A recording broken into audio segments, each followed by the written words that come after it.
As an employee working in Pacwest Center, perhaps you have wondered what to do in an emergency. What would you do if a fire occurred on the floor you work on? How could you help if a coworker had a heart attack? What if there was an earthquake? What would you do if you receive a bomb threat? What would you do if an elevator you were in stopped between floors? What would you do if the air outside Pacwest Center became contaminated? As property managers for Pacwest Center, we are concerned for your safety. We have produced this video to introduce you to Pacwest Center's life safety systems and personnel. We want you to know what to do in the event of an emergency. Pacwest Center combines state-of-the-art technology with trained personnel to ensure preparedness in the event of an emergency. Pacwest Center's fire life safety system, elevators, and security systems are monitored 24 hours a day by trained personnel. In addition to state-of-the-art technology and trained building personnel, each tenant has appointed people within your office to provide assistance in the event of an emergency. These employees are called Emergency Response Coordinators. The Emergency Response Coordinator should have a thorough knowledge of all emergency procedures. He or she will also appoint an alternate who will assume responsibility in the absence of the primary Emergency Response Coordinator. Each tenant will have a minimum of 2 Emergency Response Coordinators per tenant floor occupied. Emergency Response Coordinators are responsible for maintaining the day-to-day safety and emergency preparedness in his or her office. They should be familiar with evacuation procedures and location of stairwell exits.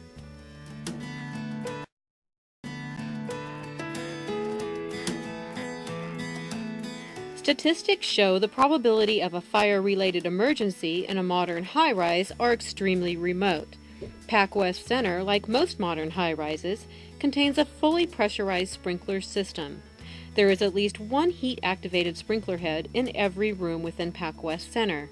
Every floor in Pacwest Center is equipped with approximately 25 smoke detectors. The sprinkler heads and smoke detectors communicate electronically with the main fire panel located at the security console. If a smoke detector or sprinkler head were to activate, audio and visual alarms would immediately sound on the affected floor, the floor above, and the floor below. The main fire panel would provide detailed information regarding the type of device activated and the specific floor location. Once an alarm device has been activated, the Portland Fire Department is automatically notified and will respond immediately. During an alarm, the stairwell doors will automatically unlock, creating a safe evacuation route. The stairwells will also pressurize, eliminating the possibility of smoke impeding evacuation. All passenger elevators will automatically return to the main lobby unless the main lobby is also in alarm.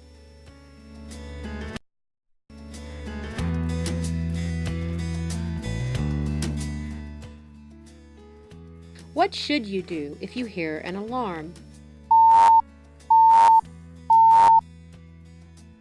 The most important thing to do is stay calm. Then begin evacuation procedures. Close but do not lock the doors behind you. During an evacuation, it is extremely important to follow the instructions of your emergency response coordinators and building personnel.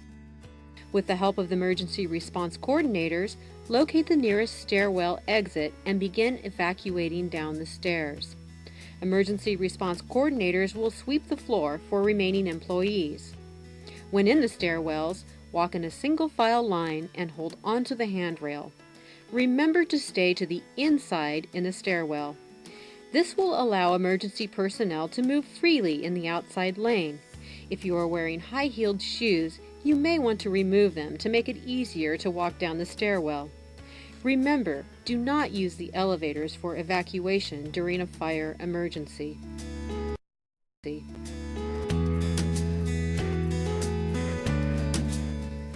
Physically challenged personnel should be taken to the stairwell to await evacuation by the fire department. The emergency response coordinator should assign 2 aides for every physically challenged person on the floor.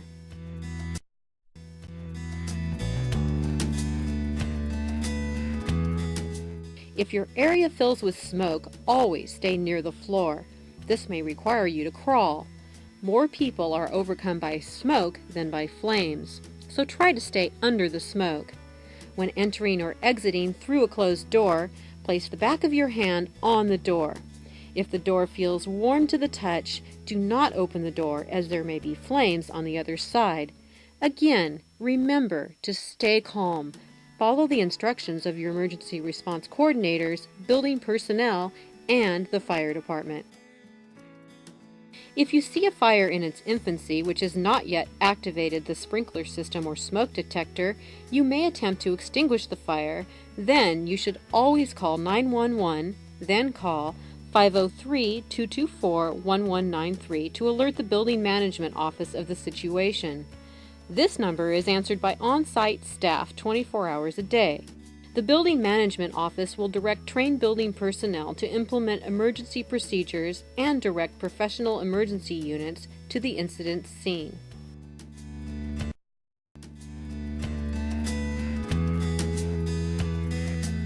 Fire extinguishers are located throughout the premises. To use a fire extinguisher, an easy way to remember the correct steps is to remember the word PASS.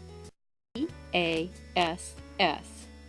Step 1 is to pull the pin out. Step 2 is to aim at the base of the fire. Step 3 is to squeeze the handle. Step 4 is to sweep from side to side at the base of the fire until it has been extinguished. Again, the steps are: pull the pin out, aim at the base of the fire, squeeze the handle, and sweep from side to side. PASS. P-A-S-S. We encourage you to familiarize yourselves with your immediate surroundings. Locate the fire extinguishers in your office, and more importantly, know the location of both stairwells on your floor.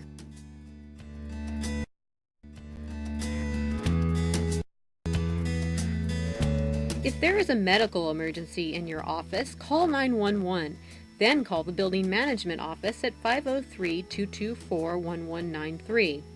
Provide the emergency personnel with the building address, your name, your company name, floor, and suite number, and all known specifics. Advise emergency personnel to respond to the 6th Avenue entrance. Do not attempt to move the person. Building management will contact building security to assist emergency personnel in gaining access to your floor.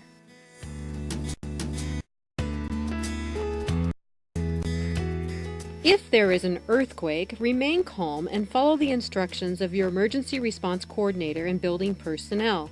The most important thing to remember during an earthquake is to drop, cover, and hold. Drop immediately to the ground by the closest desk or protective object.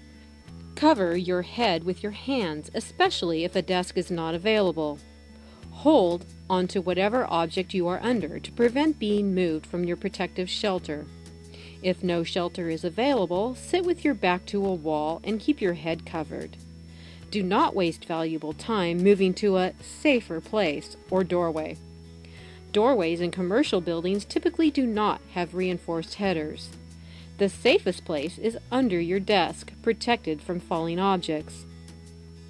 Stay there for several minutes after the earthquake has subsided. Be prepared for aftershocks. You will be given further instructions via Pacwest Center's public address system.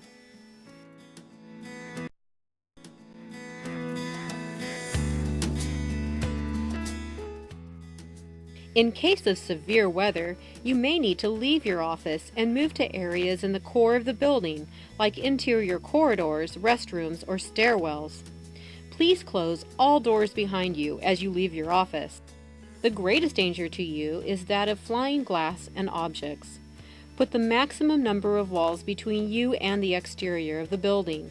Do not use the elevators.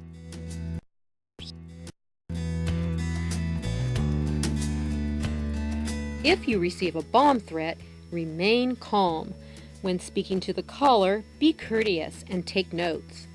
Ask the caller questions like, "Where is the bomb? When will it go off? What type of bomb is it? Why are you doing this?" While on the phone with the caller, write as much information as possible. For example, note if it's a male or female voice, if the voice is young or old, nervous, calm, or intoxicated. Make note of any background noises like music, traffic, work noises, airplanes, or children. Finally, note when the call was received and when the call was terminated. If at all possible, use the checklist provided in the Tenant Handbook to guide you through the call. After the conversation has concluded, call 911, then call the Building Management Office at 503-224-1193. The Building Management Office will work with local authorities and will provide further instruction.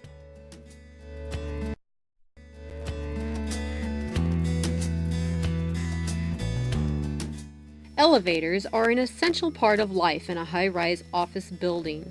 However, their automatic control systems can occasionally malfunction. If an elevator stops between floors, press the emergency call button. Pressing this button will allow two-way communication with the security officer on duty, who in turn will immediately notify an elevator technician. Do not try to pry the doors open, and never attempt to exit a cab that is stuck between floors.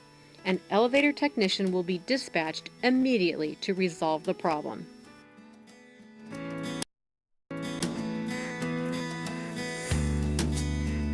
In the event the air in downtown Portland should become contaminated, Pacwest Center has the ability to restrict the outside air from entering the building. In the event of such an emergency, you will be given further instructions via the public address system.